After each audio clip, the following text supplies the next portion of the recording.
Hello students, welcome to Tej exams. Students, आज हम लोग 9th क्लास के एनसीईआरटी बुक से जो फर्स्ट लेसन है मैथ का नंबर सिस्टम यानी संख्या पद्धति, उस संख्या पद्धति को आज हम लोग उसका इंट्रोडक्शन देखेंगे।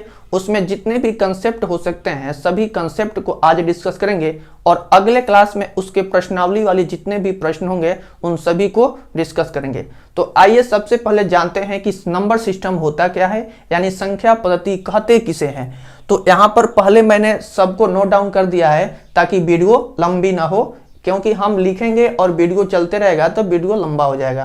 तो वीडियो लंबा ना हो इसको ध्यान में रखते हुए हमने पहले सबको लिख दिया है। आइए अब इसको समझते हैं कि नंबर सिस्टम क्या होता है। संख्याओं को लिखने एवं उनके सुव्यवस्थित नियमों को ही नंबर सिस्टम कहते हैं, यानी संख्या पद्धति कहते हैं। इसका चाहे तो स्क्रीनशॉट ले सकते हैं या अपने नोटबुक में इसको नोट कर लेंगे।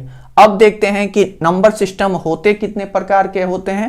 टाइप्स ऑफ नंबर सिस्टम, जितने भी नंबर सिस्टम्स के टाइप्स होते हैं सभी टाइप्स को हम एक एक करके इस वीडियो में डिस्कस करेंगे, एक एक करके पढ़ेंगे।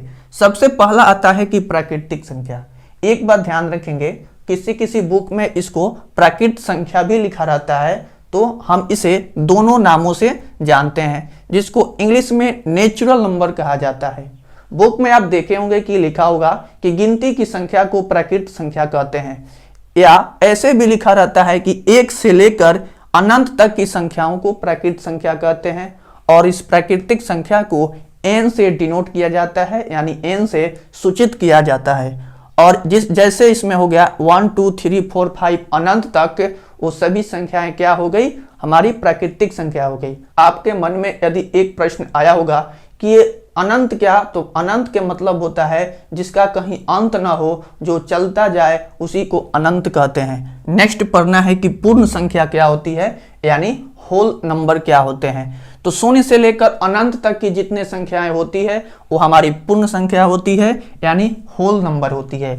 आप एक बात इसमें ध्यान दिए होंगे कि जो प्राकृतिक संख्या है, प्राकृतिक संख्याओं में सिर्फ शून्य को ऐड कर देने पर जो प्राकृतिक संख्याएं हैं, और उस प्राकृतिक संख्याओं के पहले जब हम शून्य ऐड कर देते हैं तो वही हमारी पूर्ण संख्या बनती है। इसीलिए डिफिनीशन भी वैसा है कि शून्य से लेकर अनंत तक की संख्या को हम क्या कहेंगे, पूर्ण संख्या कहेंगे, जिसको W से डिनोट किया जाता है, यानी W से सूचित किया जाता है।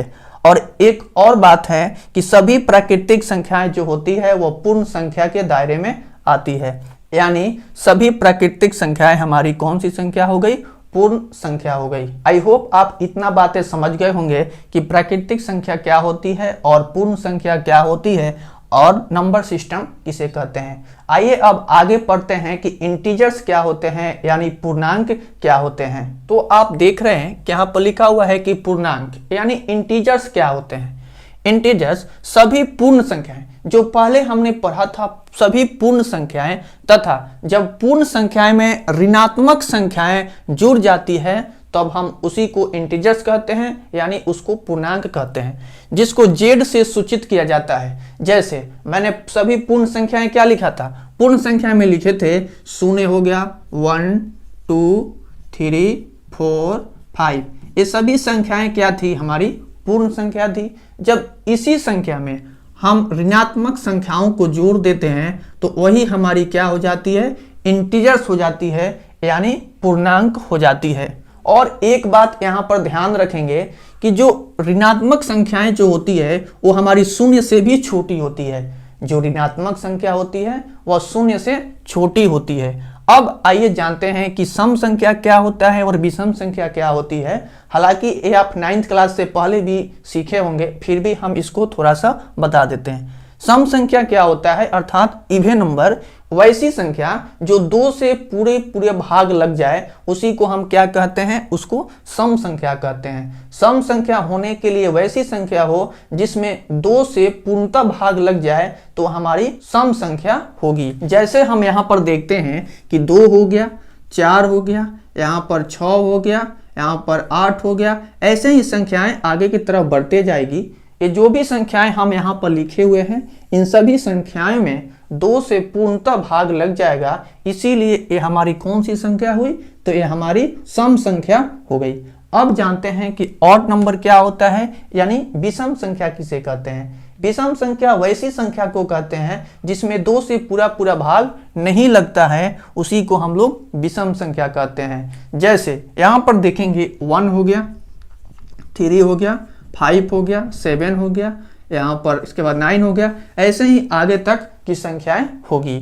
जैसे यहाँ पर 1 हो गया, 3 हो गया, तो इन किसी भी संख्याएं में 2 से पूर्णतः भाग नहीं लगेगी, लेकिन ऊपर में जो संख्याएं बताए थे इसमें 2 से भाग लगेगी, इसलिए ये हमारी सम संख्या थी, इवन नंबर थी, और यहाँ पर विषम संख्या यानी ऑड नंबर थी। आप इतना बातें समझ गए होंगे कि इंटीजर्स क्या होते हैं, यानी पूर्णांक क्या होते हैं, सम संख्या भी समझ गए होंगे और विषम संख्या भी समझ गए होंगे।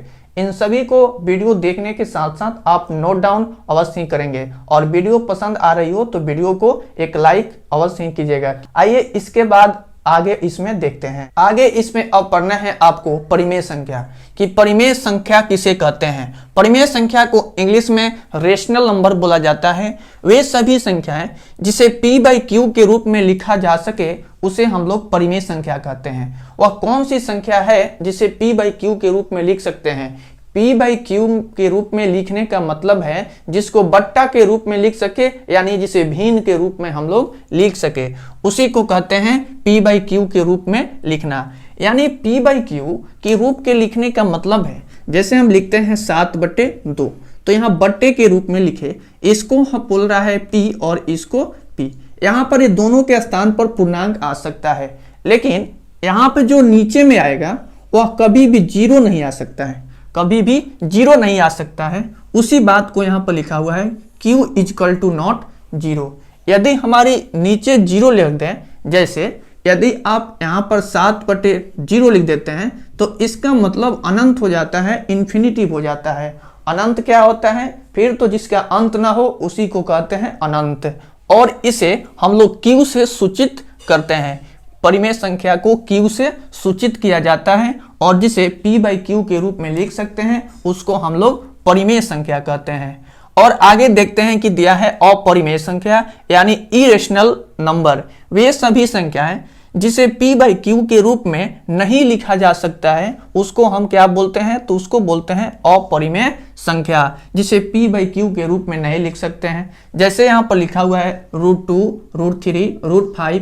पाई भी एक अपरिमेय संख्या है, और यहाँ पर जो संख्या जब दशमलव में आती है और 5 5 5 5 5 5 आते जाता है तो हमारा क्या हो जाती है, अपरिमेय संख्या हो जाता है। लेकिन वही जब हम लोग इसमें 2.5 आकर खत्म हो जाता है, यहीं पर 2.5 आकर खत्म हो जाता है, तो ये हमारी परिमेय संख्या होती है। तो यहाँ पर एक बात आप ध्यान रखेंगे कि जब भाग देते हैं तो दशमलव में जब आता है तो यदि वही संख्याएं रिपीट होते जाए तो हमारी अपरिमेय संख्या होगी, और जब संख्याएं एक बार दशमलव में लगने के बाद भी यदि कहानी यहाँ पर खत्म हो जाए तो हमारी कौन सी संख्या होगी, वो हमारी परिमेय संख्या होगी।